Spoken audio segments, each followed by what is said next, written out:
Well, there's been another fire in one of Cape Town's townships. A blaze has destroyed shacks in Khayelitsha, and humanitarian organization Gift of the Givers is helping the victims. Ali Sablay from the organization joins us now. Ali, thank you so much for joining us this morning. This is just a week after those devastating fires in Dunoon, Masipumalele, also in Pola Park. This is just absolutely devastating. What can you tell us about this latest fire in Khayelitsha? As you correctly said, this is the sixth fire we are dealing with in 7 days.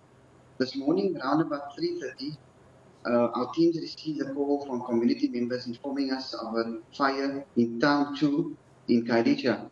One of our team members does not stay too far from the informal settlement, and they came knocking on the door as well, asking her, can she come through to the informal settlement? It's ablaze. When our teams got there, we saw numerous structures still alight.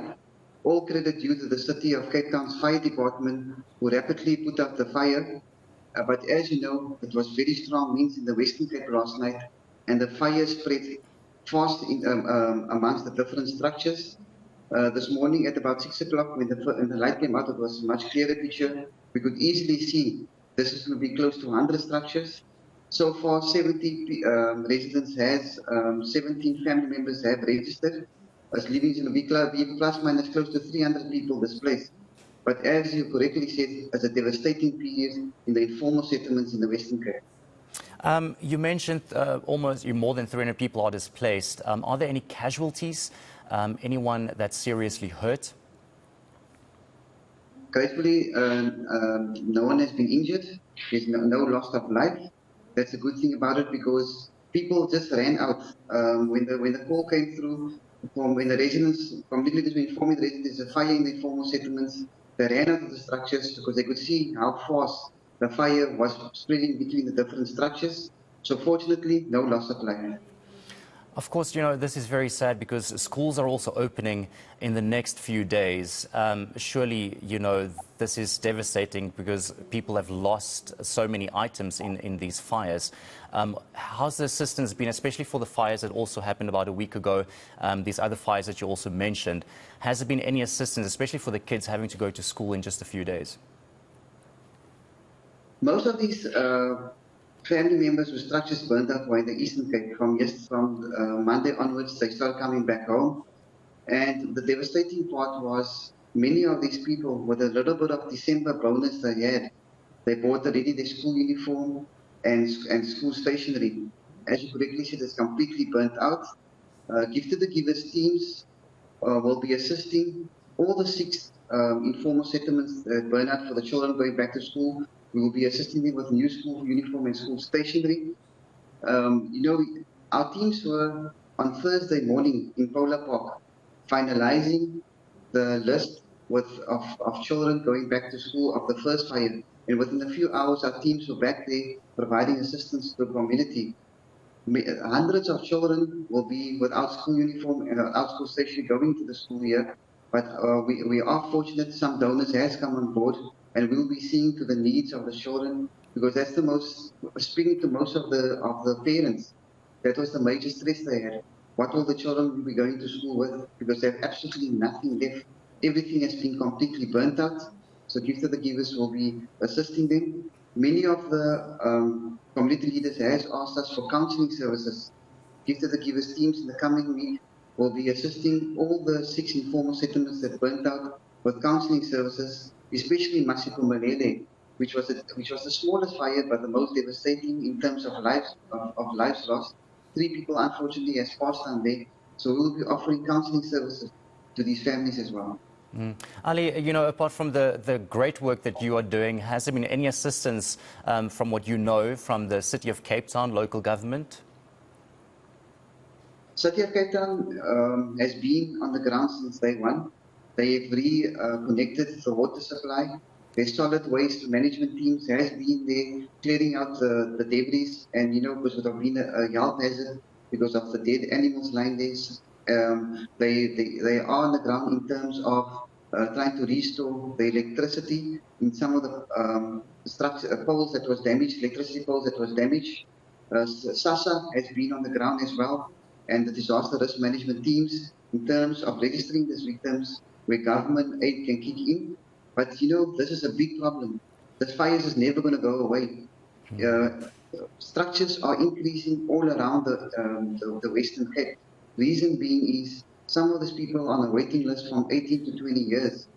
The population is increasing, but housing is not increasing. So community members, as their family is increasing, they are taking every space next to them, behind them. Some of them are going double-story structures so they can provide for their families.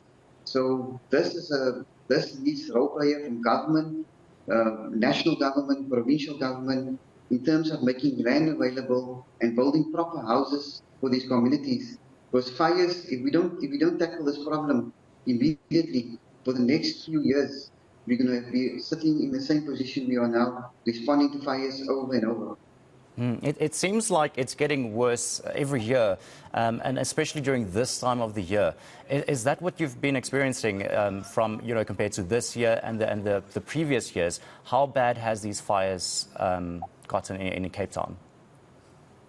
This is the busiest year ever. So our last responding to disasters in the Western Cape, especially informal settlement fires, this has been the most devastating ever. Literally every day going into the new year has been a fire.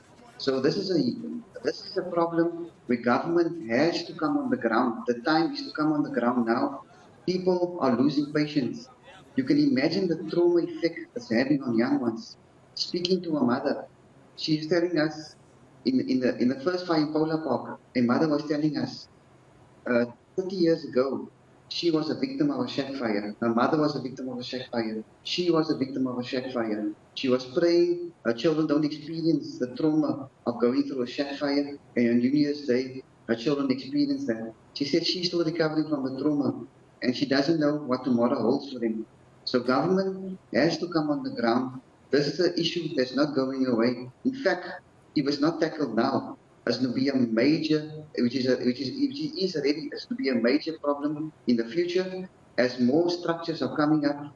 If just driving along the N2, next to the OR Tambo Hall in Khayelitsha, where Givers responded to a disaster there 10 years ago.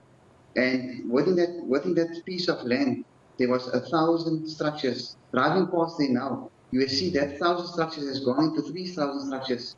We pray a fire that never occurs there, because if it occurs there, it's going to have a devastating effect and the number of lives is going to be lost. And this is not the way to bring up young ones to grow up. Sleeping with one eye open or experiencing the trauma.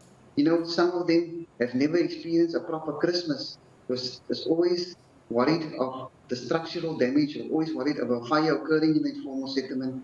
So it's by time this issue is tackled so that we don't have problems and we don't have issues like we are currently dealing with. And of course, I don't know if you had any update on the previous fires. It's always the big question, what's the main cause of these fires? And I know the investigations maybe are still ongoing, but what, from your experience and from what you know, is the main cause of most of these fires? Okay, to noon, the first fire was, according to community members, was a candle that was left on, structures burnt out. The second one was a gas tank that exploded. The one in Polar Park, the big one, the one recent one in Polar Park it was load shedding between 2 and 4. And at 10 past 4, when the power came back on, numerous structures caught alight, and with the strong winds, the fire spread.